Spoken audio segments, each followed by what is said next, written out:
Do, do,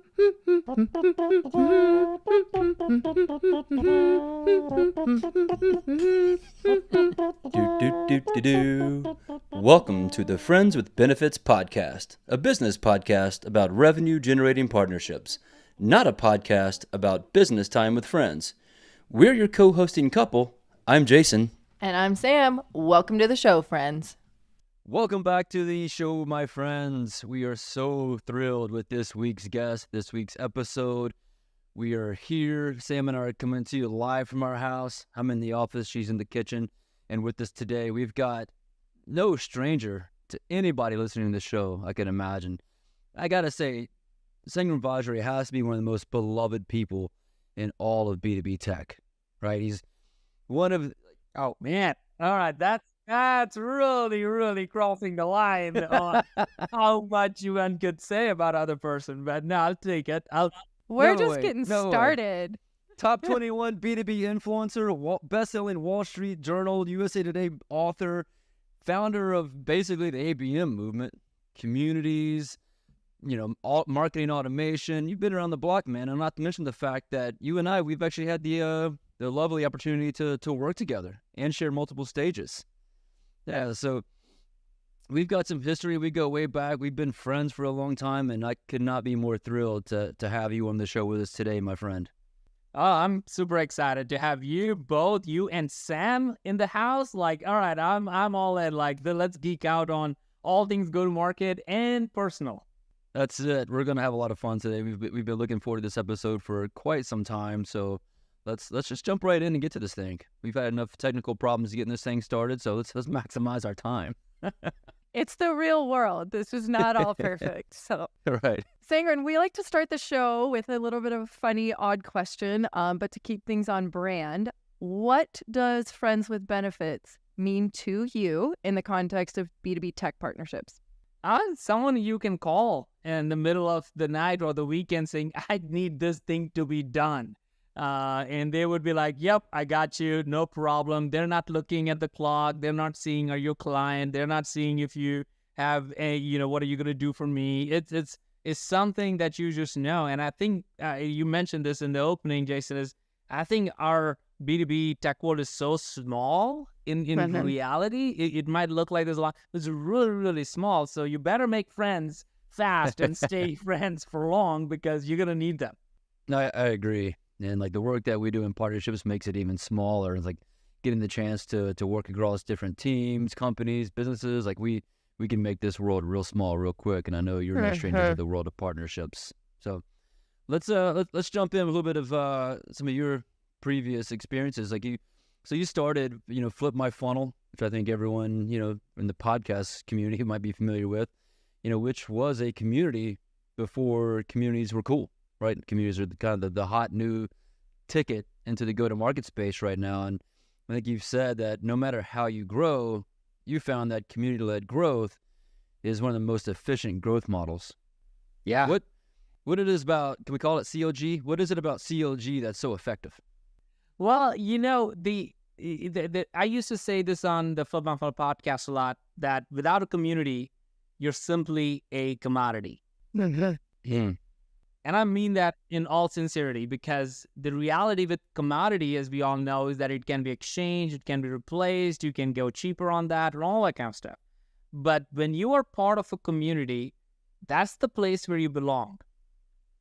And as humans, that is the basic tenet of life. We all want to belong. We don't want to necessarily, follow this or follow that. And what we really want is we want to feel like we belong to something. And what Flip My Funnel taught me, Jason, really is that when we didn't even have a solution, we were really talking about the funnel being flipped.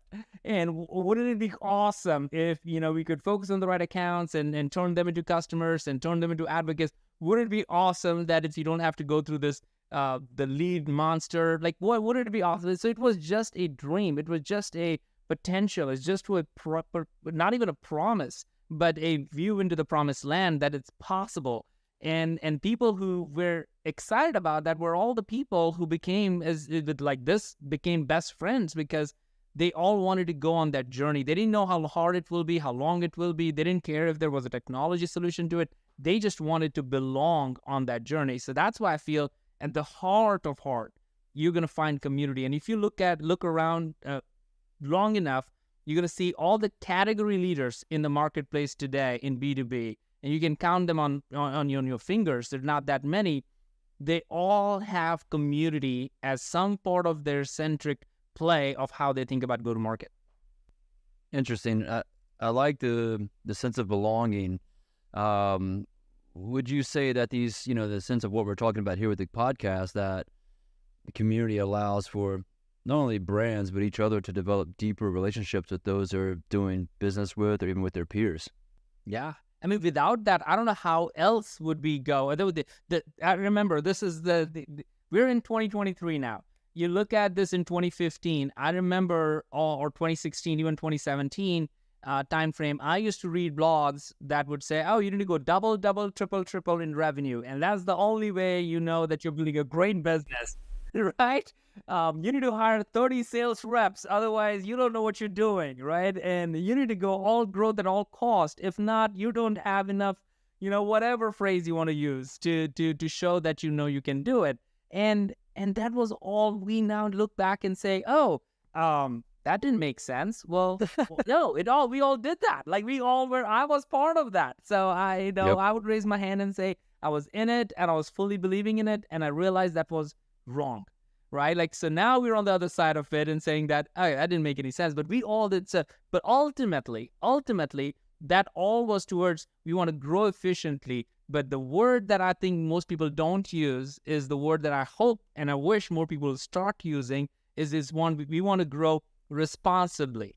And that responsibility comes up with the right type of customers, not any customers, the right type of customers. Right type of partners, not any partners, but the partners who have the same vested interests, same values, and the same view of the future. So that level didn't exist. Last 10 years, we all were in this different worldview of growth at all cost. And when it hit us like a brick, we're now like, oh, no, okay, now we know how to look things straight. Now we know what that means. Man, what's coming to my mind is this has come up on a lot of episodes that we've done. Like Corey Schneider talked about this. I'm thinking about this from the view of a partner person, your whole concept of if you don't have community, you're a commodity. Lots of partner people have been laid off as of recent. And I think it's because they haven't evangelized the community that they've built from a partner ecosystem. We've talked about trust attrition and how, like, if a partner person leaves, that's not just like somebody else comes and takes the role. It has to be like those relationships are earned. And the trust is built, and it's not just transactional. Yeah. But you're building, like, we as partner people, I'm thinking about my world. I live and breathe Salesforce. Like, I have a community within the Salesforce ecosystem, and that's been built over years. Like, that's not something that someone else can just pick up. It's an interesting parallel between the two. It absolutely is. And I do believe that partner people are probably the best community people. They are Agreed. Constantly thinking through, all right, how can I help you? How can I connect you to another person that will make your life easy? Like, I think that's the basic ethos, if I understand partner world, is that's what they're doing all the time. They're just connecting people. They're not looking for a deal for them all the time. They're looking for, if you're successful, I'm successful. Yep. Like, that's the basic tenet of partnership, I feel like. And again, you go back to the basic human state, like that's what we all want to belong. We want to make sure we're all safe. We don't, we come from that world, we don't talk about much is, we just want to make sure that things are good. We can, we don't have to worry about stuff. And the way you do that in the modern age is by making sure we take care of you. So when time comes, you would take care of me. And when the times are right, we can have these conversations. Now, we don't never say it that way. We're not always thinking about it that way, but that's psychologically, I think that's what's going on. Totally. I think you're spot on. I like that. It's like, even in my previous roles, running partner teams, is like I've kind of treated them as each partner as a community. So my last role, I had a shared Slack channel with 350 like mutual, like my company and partner company, right? And I told my partner account manager, like, treat this Slack channel as its own community, create engagement, right? If you Yeah. think Mhm. about it, like what drives a successful partnership, it's value, trust, relationship. Probably the same three elements that'll drive a successful community. And Yeah. if you can create value within a community, you'll get the trust, and you'll create really strong sense of belonging relationships. And that's what we're trying to do here in partnerships. So you talked about how category leaders are, leading the charge on having communities around their said categories. It's still a new thing, though. Lots of companies are not doing this. What, in your opinion, is holding them back? Well, number one, I don't think a partner conversation or strategic conversations in most executive rooms. They just are not. I think most companies would talk about marketing and sales at the highest level of go-to-market, and partner is not considered in a strategic arm of go-to-market. That's not the first thing they think about when they want to grow. There are incredible use cases, like, HubSpot is the greatest use case, I believe, in B2B, where they really build a partner ecosystem that led their growth almost 60-70%, and that is looked upon as a almost something that that worked for them. But 99% of the companies, that's not where they start. They start with saying, I got to hire a bunch of salespeople, and then whenever we feel like we need a website or something, we'll hire a marketing person to do that. And then whenever we feel like, okay, we need to grow, I'm gonna tell them to build a community. And then finally, maybe I'll get to this idea of partner, but they'll just create some agreement with some partner folks, and they will bring money. It's so backwards that it doesn't give enough breathing room for partner to grow and create an ecosystem. Partner program are long-term relationships that needs to be thought about from the very beginning.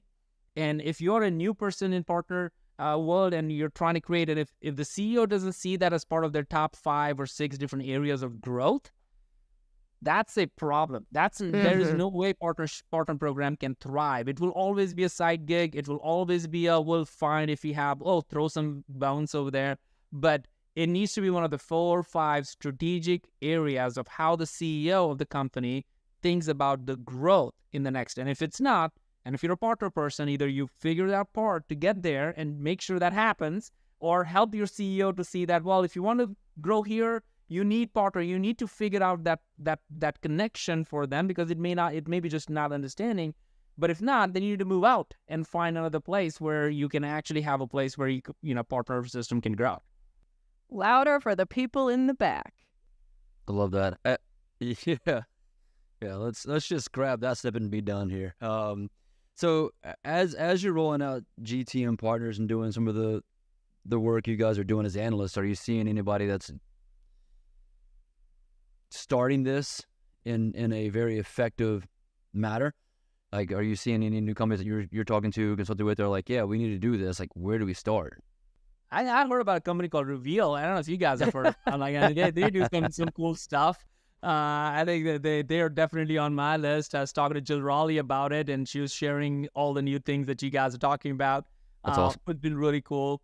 I think, I honestly, I don't think that's in most conversations even part of the equation, which is why we launched the 6 go-to-market motions, and we combined the ecosystem and pull that into the partner, because we believe it needs to be part of it.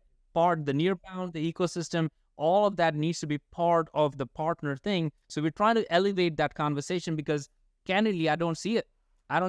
And I actually try to probe and figure out, but it's not in the top 5 list of most CEOs to think about growth.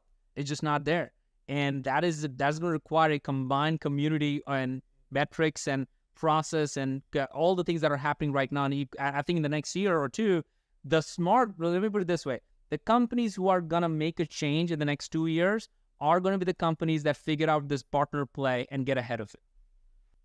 I think the other interesting thing about that too is, even if they are thinking this, them being CEOs, it's not like a flip the switch fast revenue. And so it's change management, really, because especially right now in this economy, CEOs, CROs, we need money, we need it fast. Yeah. And the partner play to build that ecosystem, it will happen, but it's a long-term play. And so helping to tell that story, there needs to be a community. And like Sam, I think on that note, though, That was always the case. I think even in the No doubt.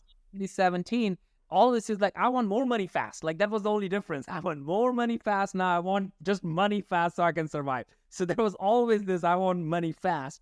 The more was the only variable there. But you're right. It is because it's not a switch, because it's not one and done.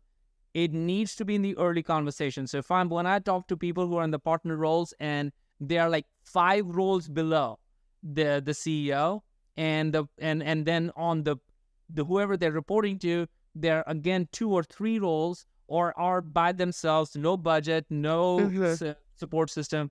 I'm like, dude, what are you doing there? Like, what's going on? Like, why are you hanging out by the thread of like a 707, like in the air? Like, why are you doing that? Like, just get a parachute, come down and find another place, because that doesn't make any sense.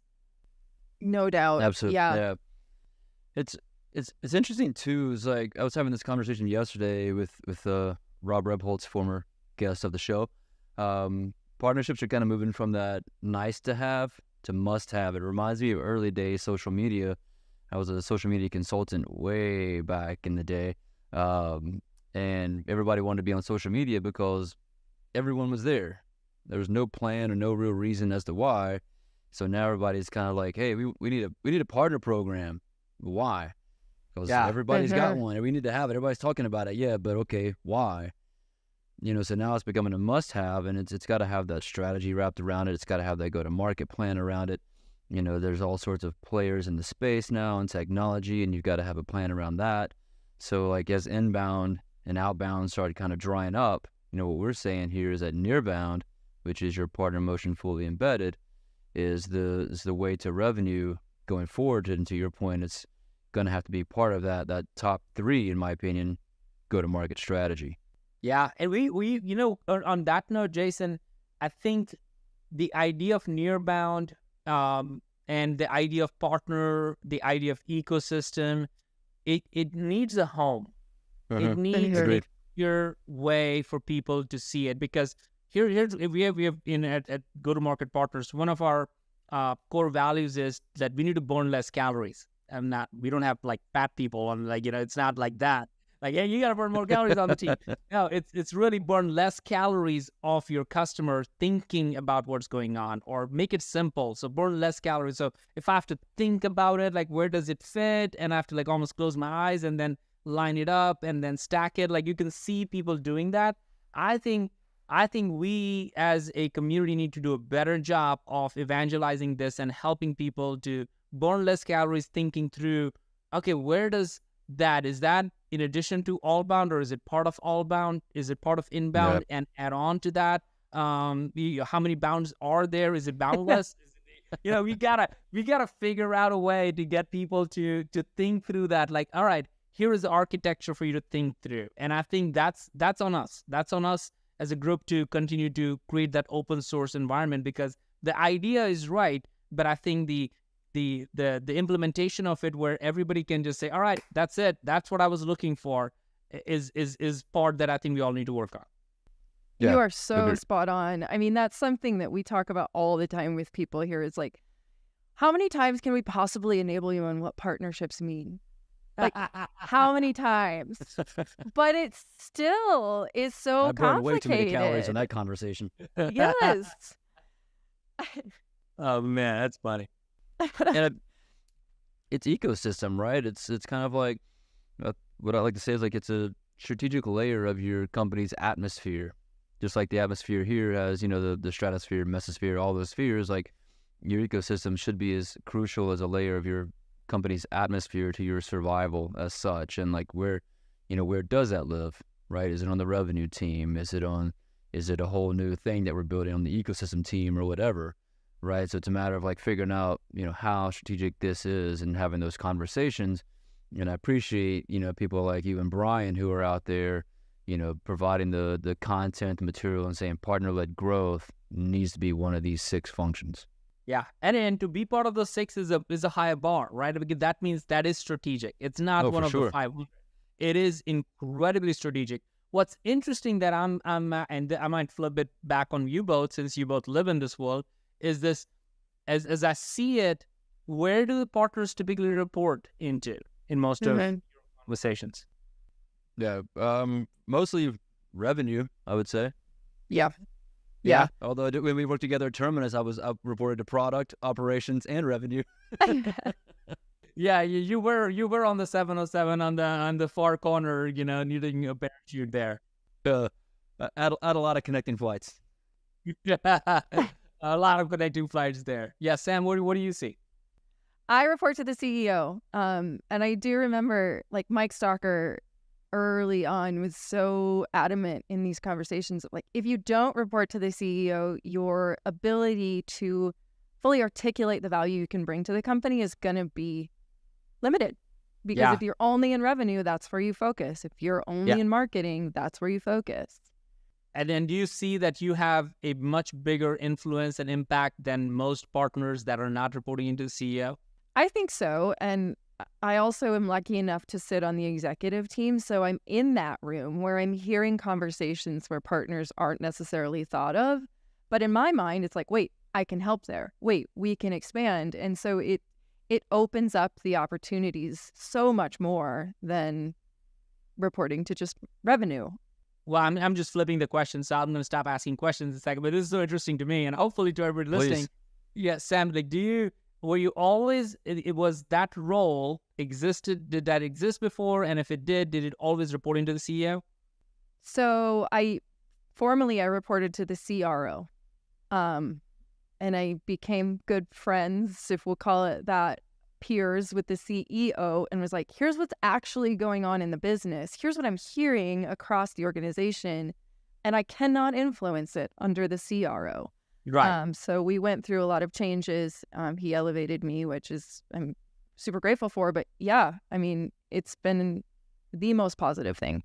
I think that conversation maybe forget everything I ever said on this call and like take what Sam just said, because that's the most important part of what the conversation really that people need to really hear in and listen in, I think, is that visibility wasn't possible, even though it's not the biggest organization in the world. It's not like, your organization is very similar to most other organizations maybe listening to this in terms of size and scale and scope of it.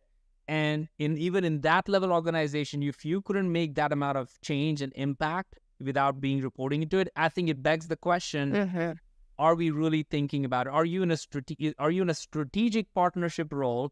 Are you in a partner enablement role? Or are you an add-on role? Like, I think there's a layers of this partner role. You could have the same title, but very quickly, I think you went from an add-on for the company, if I will, to being the most strategic partner conversation, because you elevated that. And as a result of that, there are probably $1 million deals happening in the organization because of those relationships that you may never get attributed for. But the CEO understands that you were part of those conversations. And now that is the heart of it. Partnership is actually going to bring in, if I have to really pull it down together even further, is partnerships get to, and this is more for the CEOs maybe to go back and tell them, will actually drive the biggest revenue of all the 6 different go-to-market motions. It's actually not going to be inbound, outbound, or even community-led for that matter. I believe partner-led will drive the most amount of revenue if it's played right. Everything else is impacted because of the partner-led events, activities, and things that you could do. I don't think most companies get that. No doubt. And it's been a very, transformative year here at PFL. We just closed the biggest deal in PFL history that was partner sourced. We've also aligned, like, our marketing team only goes after our partner leads now. So that means our sales team is only taking leads where partners attached. So the whole company, the whole go-to-market is wrapped around partner motion. And it's wild to watch. Like, it's exactly what you're talking about. But yes, it's happening. And it's the way forward. No doubt about it. I think people need to start influencing and having those conversations. Hey, I want to create. So if I'm as a CEO of a company, if somebody on my team came to me and saying, hey, I want to figure out a way to influence the biggest deals in our company, and here is my way, I think we can do it. And now I'm listening. Like, I'm it. Like, have those conversations with me. But if you just said to me, well, we want to figure it out and we want to do some more webinars with some of these people that are partners of ours, they're like, great, go for it. But I don't know what the end result is. I don't know where we're going with this. I don't know what is that good for you, or is it, is it just air cover? Like, where are you going? And he said, no, 3 years from now, the biggest source deals are going to come from this channel. So you better invest in it. Now you got my attention. That's what we're seeing on this side. And that's been my experience in partnerships as well. It's like the deal sizes are larger, the velocity on those deals is faster, and the retention on them is longer, right? It's kind of that whole community factor as well. And we talk a lot about, it's no longer about, how people are buying, it's about who they're trusting, right? Yeah. People are trusting your partners to guide them and navigate them down the buyer's experience. They're not going to Google anymore. They're going to people they know and trust. They go into their community. Yep. Right? They're asking, like, who has, the best knowledge on this topic? Who has relationship here? Who has this there? And that's how we're coming in and influencing these deals and really helping build these bigger deal sizes and faster pipeline velocity. Yeah, love it. Okay, so on that note, on the thread of relationships, I want to switch gears a little bit. So you have quite the resume. Early stages of Pardot, selling to an exact target, then to Salesforce, to Terminus, now go to market. What's been the red thread of relationships throughout your career? Surely you couldn't have done all this without strong relationships. Yeah. Well, personally, I mean, I don't know. I'm in very open book around this. So when I was building Terminus, me and my wife, we were almost divorced during that time because, backing it up, when I was at Salesforce and wanted to start Terminus, I literally came home and told like, hey, I met just 2 guys. We're going to build this company and we're going to make millions. And like, that's the conversation, right? And she's like, we just had our second baby, like, our daughter was like 4 weeks. And she's like, I'm not going to a job right now because, with the first kid we had, our son, it was a tough delivery. So for the second one, we decided that, all right, you need to take a break and less stress and go through this in the right way. And she had a better delivery. And as a result of that, we're like, so she's at home. And I'm like, all right, I'm going to quit Salesforce and do this thing called Terminus. Don't know if I'm going to make any money, but over a period of time, we're going to make millions, like every dumb entrepreneur thinks. Every founder's dream. Yeah. So, and she's like, no, like that doesn't make any sense. I can relate. But for a week or so of back and forth, she literally said 3 things to me. She said, look, I can see if you don't do this, you're going to regret. And I don't want you to regret. And I appreciated that comment a lot, even today. And then she said, okay, I'm going to go get a job because we can't afford the living, the lifestyle of the kids. And so we're going to put our, baby daughter early in the daycare and I'm going to get a job. And so that we can sustain the living standard. I'm like, all right. And the number 3 is that, but you have 1 year. In 1 year, show me this thing has legs. Otherwise, you're going to go find a real job, which was the best partner conversation you could ever have, right? Like It was a time-bound, strategic, emotional, grace, love, truth, all combined into that.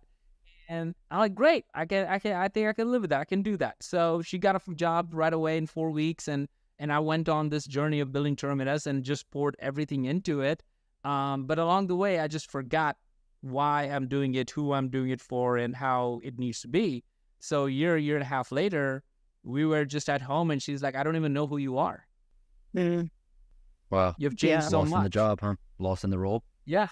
Lost in it. Like, your priorities are no longer your family at any given stretch. So, we're like very close to like pulling up divorce papers and all that. And in a grand way, thank God, because I feel like God intervened in many ways in our life. And we found our faith in Christ and we gave our lives and surrendered to that. And then we learned to surrender to each other in that process. And that literally restored our relationship with God, restored our relationship as a result of that with each other, and restored our relationship with our kids. So now that I'm building another company, I have a better perspective and a better point of foundation and understanding of like, why am I doing what I'm doing, and how do I represent Christ? How do I represent my relationship, and what are the guardrails of things, and know what's really important.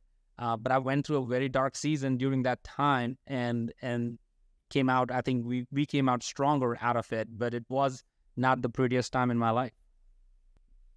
I hear you. That's a heck of a story. I appreciate you sharing that. And how did that conversation go? How did it look like when you went to go start GTM Partners? Right, you're leaving something you'd started, it taken off, comfortable with Terminus, then like I got to go to something new. Like, how did that change at the 18-month mark of Terminus affect and influence the decision to go start GTM Partners? Yeah, well, at this point, like, we knew what the conversation is going to be about. And thankfully, because of Terminus, I did cash out a little bit. So we were not in the same little financial situation that we were. So that really helped.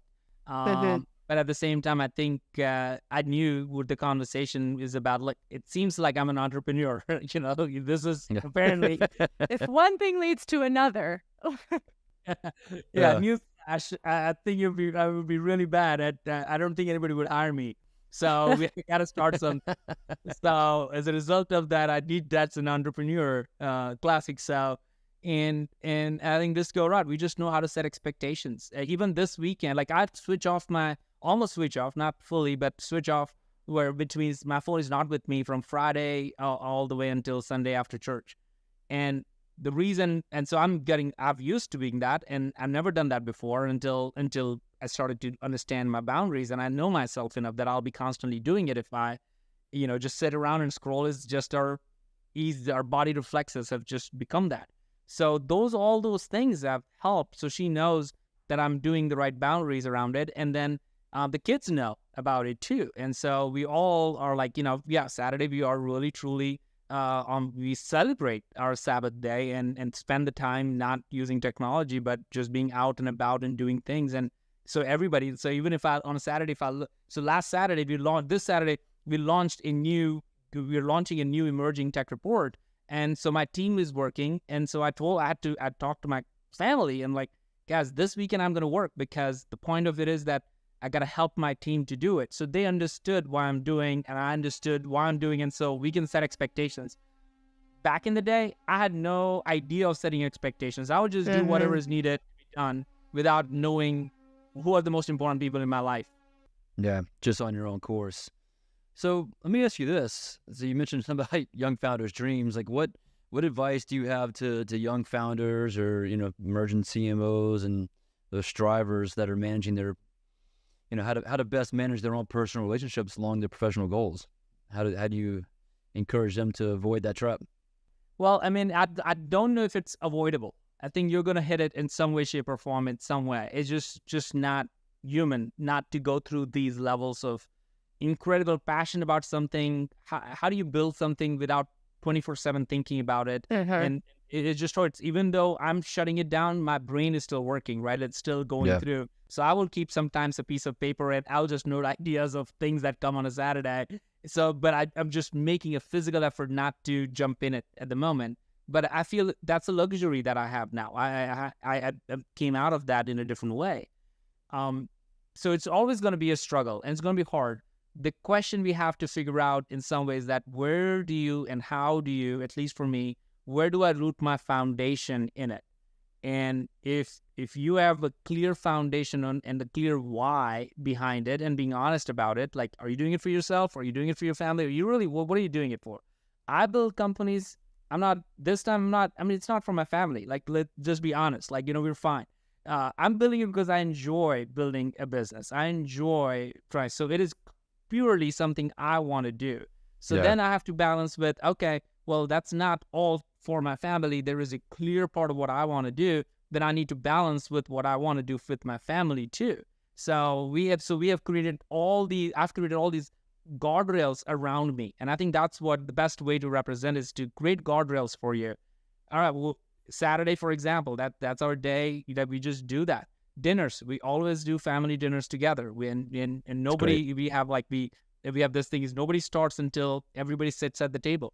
Mom is cooking or dad. Like, no. We all have to sit at the table. So we do that. Like, so there are things that we just over a period of time instituted in our family to continue to just build that relationship and belongship where we all wait for each other. We all want to do this for each other.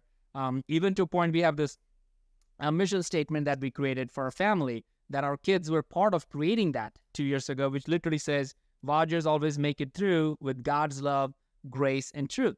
So love, grace, and truth are our core values as a family because, again, I'm an entrepreneur, so I think about core values in business. I'm like, this is business. You guys are two of my products. So we figure out how do we implement all the work stuff in our life. So we got a mission statement. We have core values. We talk about it. We figure out, all right, well, if you tell us the truth, you'll get grace. But if you don't tell us the truth, we got a problem. So all of these things are really bringing work to life.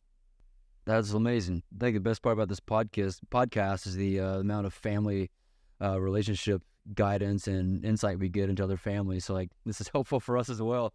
Totally. To kind of wrap up what you just said, though, and I think it's worth highlighting, is like, what I feel like I heard you say is like, don't find your identity should not be found like in your career, in your work, right? Maybe for some it could, but I think your identity is more than your job. It's more than what you do from your professional standpoint, from your goals. Like, it's part of it, maybe, a portion. Yeah.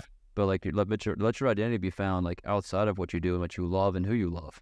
Well, Jason, I'm assuming Jason and Sam, if, when I die, you guys would come to my funeral, and I don't We'll think be you're there. and if you get to speak at it, you won't be saying, well, Sangram built a flip my funnel, movement. Like, I hope that's not what you were talking about. No, you wouldn't say he was a founder of Terminus, and then he founded Go-to-Market Partners. None of us are going to say that, right? Right. Nobody says that at a funeral. Like, nobody. Everybody says about, who are you? How did you make me feel? How did you where did you belong? Like, how did you create something that got people going, or what values and how relationships that you had? So I did write down like last year, my eulogy. And I would encourage everybody to do that. Write your own eulogy. What do you want people to say when you die? And it was a book that I read called From Strength to Strength. It was talking about second curves of life by Arthur Brooks. And it's a great book. And in it again reminded me of eulogy. So as I read the book, I just wrote my own eulogy and I read it to my family. And it's like, if I don't do these things, call me out. Like, I need to know, because that's what I'm expecting my eulogy to sound like. And I'm not saying this is what you got to say, but this is the person I want to be. And if I'm not that, I need you to call me out on that one. So I think it's important for us to understand from that perspective. I love everything you just talked about, from like the relationship with your wife and the sacrifices both of you had to make to get through that together. What you've learned on the back end of all of this, and what I've really been hearing you say is you're extraordinarily intentional about all of this, and it's taken you some learning to get there. But I think that's a huge learning we can all take, that you can easily just go through the motions. You can pour yourself into your career or whatever it is, but the rest of it will fall by the wayside if you're not careful. And I think that's fantastic. I want to ask you, there's so much we can talk about here. But I was reading, you go through a nightly routine with your son. Can you explain to us what Heart is? Yeah, we for 4 years, almost now 4 years, we have done it, and now we have different routines that we have played around, because I'm allowing him to do his own routine as he grows. But journaling is a big part of it. And as I started journaling, one day he looked at and said, "What do you do?" And he was like 9 or something. I'm like, "I'm just writing my thoughts. Like, I'm not explaining journaling. I'm just writing my thoughts." He's like, "Oh, I want to do that too." I'm like, "All right, well, let's do it together." Anything you want to do with kids at that age together, they're all in for that, right? And it's a great time to do that. So as I wrote down my own journal over a period of time, after a year, when I reviewed it, a framework popped up. Now that, again, you guys could laugh at it, because everything I think about is in frameworks, from Flip My Funnel to OS to team to, so... It's all making sense now. Yeah. I think that's my God's gift on that one is I think about it in frameworks. And a framework appeared to me that literally was, I felt like all I wrote down was what makes me happy, what was I learning, what do I need to pay attention to, what am I thankful for, and those elements became part of it. So when my son started to think, he was looking at a blank page, so I thought I'll give him a framework to just get started, and it literally was a hard framework. Really, what makes you happy? Embrace what did you embrace learning? What did you learn today? So just the E. What do I need to pay attention to? That's the A. What is the right thing to do that you wish you could do? And that all of these leads to conversations, which is ultimately the goal of that. And what are you thankful for? So that's what HEART stands for. And he did that for like almost 3.5, 4 years. Then he came up with his own framework, and now he has his own acronym, and which I'm like, absolutely have all power to it. But he and I did that almost 2 or 3 nights a week. And it was such a blessing, helped us build such a deep connection. And now as he's grown up, he's a teenager plus. So now I do a lot of devotional stuff with my daughter because she's into it. And so it's every stage is a gift. It's a blessing. And what a gift you've given him too, though, to be able to like have a framework to think through things and articulate that. Like most young kids, well, I didn't have that when I was 9. So like that's fantastic. And it's something he'll carry forever. So journaling is so important, guys. Like, I do it every night. I do it with my church, give it to my team, because I think it's a view into, it's $1 million. If you wanted to hire $1 million psychiatrist or a somebody to just, tell you what's going on with you in your life, journal, that's you. Write it down. Don't look at it. A year later, when you look at it, what you wrote down, you will know exactly who you are, what matters to you, what's important to you, where your challenges are. Does this HEART framework provide the framework for your own journaling? Yeah, I use that as HEART. Now lately, I've been using more 3 things I'm grateful for and 3 things to do every day. And I literally, like, you can probably see it here. Like this is like 3 things I'm grateful for. So I will just write that. I'll share that with the team. 3 things to do. So those are my 3 things, and then a prayer at the end of it. So this is every day. And I'll scratch out at the end of the day what I've done. And it makes me feel accomplished. The team knows what I'm doing. So this is my internal framework to just make sure that you're not. This is another guardrail. Everybody has a unlimited to-do list. So, but if you have the 3 most important things to do, then when you're done, you're gonna have 100 other things. But if you do the 3 most important things you said you needed to do, and you do that, go have a good nap. Like, go sleep. Like, it's okay. Tomorrow morning, you get back to it, figure out what are the 3 most important things, and go do that. We can't just kill ourselves trying to do everything every day. Agreed. And I feel like this really ties in well to like your messaging within Peak Community. And if I remember correctly, it's about the dreamers who dare to be about 1% better. So do you find like this journaling, this note taking, this intentionality is part of your own journey of becoming 1% better every day? It is. And even Peak, no surprise, that's a framework in and itself, which we don't talk about. Is Peak actually stands for clear picture of success. Like, that's a gift and a curse, clearly, as you can imagine. It's really stand for something. It's the picture of success, meaning you really should be able to picture what you want to do. Not like as a company, I don't have a goal that says need to be a $10 million goal. The picture of success is we want to be the go-to-market. So it's have a clear picture of success. E is for extreme focus. Like really, Sam, you called it out. Be intentional, be focused on the one thing you're good at, and just go all in on this. A is for authenticity. Do it authentically. Like you would very easily, people can figure it out if you're not. You can't fake. I can tell everybody, be authentic.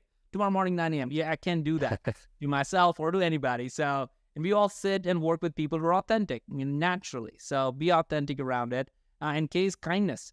I think kindness is a competitive advantage, and the partner whole ecosystem there, it is flooded with people who are kind. It's like the basic tenet again, back to the relationships and belongship is how do you make kindness as your competitive advantage? So Peak is in itself a framework of that. Maybe that should be our family motto, Jay. I gave you 4 frameworks today. Framework. The 4 frameworks to personal and professional success. there's a book coming. I'm just kidding. That's it. I love it. Okay, so we have a few minutes left, and I do want to ask you this, being a woman myself. I've heard you talk about having a daughter and the importance of being super mindful and intentional about raising a bold and strong and courageous woman. How that's not an easy task, I'm assuming. How has this been an eye-opening experience for you? What are you learning through that? So I heard this, I think it was Sheryl Sandberg years ago, where I think she said, when somebody says to a girl that they're bossy, don't say that, call it out and say like, no, they have leadership skills. Because you would never call a boy bossy. So I think it's deep-rooted at the very early days in all of us of how we treat different genders and the words and the thoughts that we have preconceived in our minds.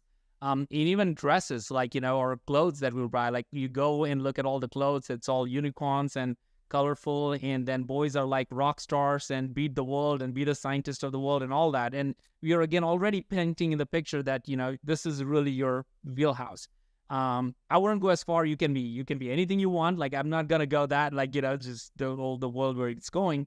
But it is, we would go and buy, my wife is great at this, we would go and buy, you're a hero t-shirt, or you can do all things, or there's a Bible verse on it that speaks in life into the person of who they are. So it's like, so those little choices I think matter, like very early on. And just take it, because if you stay on the sidelines on that one, they would be, daughters can grow up thinking that, okay, well, I guess I'm not supposed to be strong. I guess I'm not supposed to be hero. Only boys are heroes. I guess I'm supposed to just be on the side. So I think it's important from the way. So for me, it's very important. So, like, as I said about dinners, like, Christian and I wouldn't start eating until my daughter and my wife is on the table sitting. Like, we're not going to treat as if we are like we're going to start eating and, there's people cooking. Like, that's not how it works. This is a family. So those elements I'm treating my son will treat his wife that way. That is where it has helped me think about, like, whoa, how I treat my wife. So my wife and I, every morning, we'll start our morning with a prayer together, and our kids will watch us pray. And I think they watched us for almost 6-8 months. And then one day my son asked, like, why do you pray in the morning together? I'm like, because after God, the first and the most important person for me in my life right now is my wife. And I want to start the day with a prayer with her because I feel like that's the way to do it. Start the day. So all these little things, I'm constantly thinking about, what is my son learning from him of how he should treat his wife? What is my daughter's thinking about when she thinks about a man in her life? And it has to start with me. And I have to be, if anything, I have to model it in every day. So all these little things, I think hopefully will end up becoming a list of things that you just live, and that goes into the lives of our kids. Man, they add up so much. I felt that so much. Moment of vulnerability. My 5th grade teacher pulled my parents aside and said, Sam's too bossy. And I think about that often, still to this day, like in exec rooms. I'm like, was that bossy? I'm like, no, I know what I'm talking about. It's not bossy, but those things add up tremendously. So yeah, your daughter's lucky to have that from such a young age. Jason, close us out. All righty, let's do it. Sangram, it's been a real pleasure having you with us today. Really great conversation. We like to end the talk with one question that kind of leaves people thinking or humored or engaged or something. You've mentioned a lot of books. You've got a lot of books behind you. If you had to recommend one book to people in this GTM space that you occupy and influence, what book are you leaving us with? In the GTM space, just in this B2B space in general. Let's hang. What were you gonna say, Sam? Go ahead.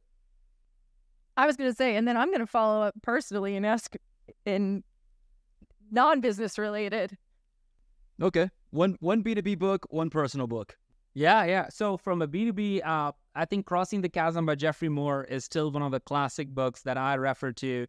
often, because it does help you think about what is the chasm. Every business has it, and you got to be cognizant about that and figure out how do you cross that. It's almost a yearly read for me. I go back to that over and over again. Okay. Actually, there's another one, which is Mark Benioff's Behind the Cloud, which Mhm. talks about all the different plays. So both of those two books are really good, for me. The other one I already mentioned, which is From Strength to Strength. It's by Arthur Brooks, and he's a Harvard professor. He wrote on happiness at one point, and now this is the next book he wrote.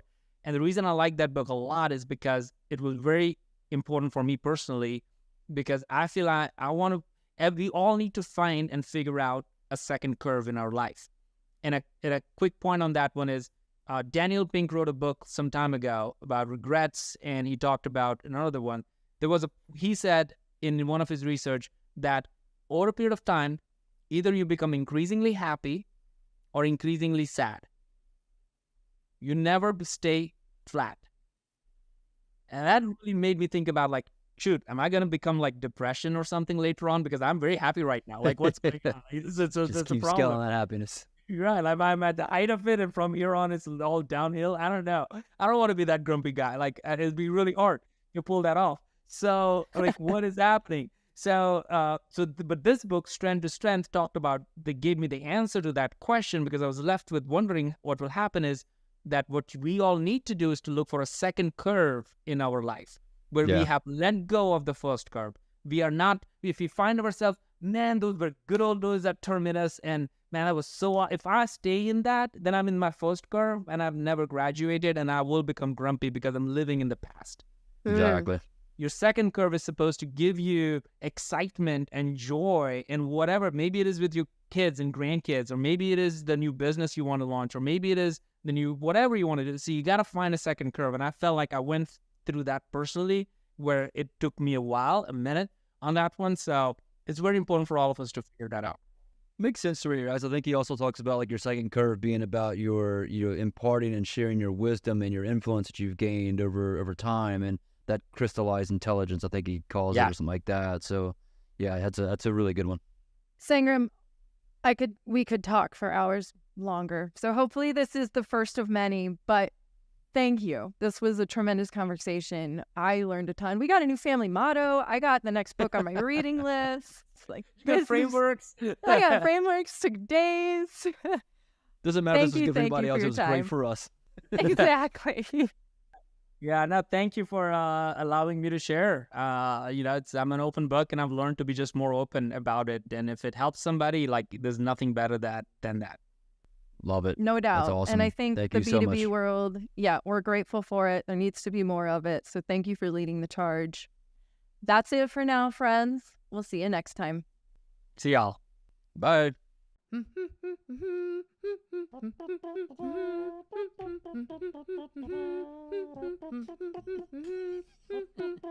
do, do, do, do.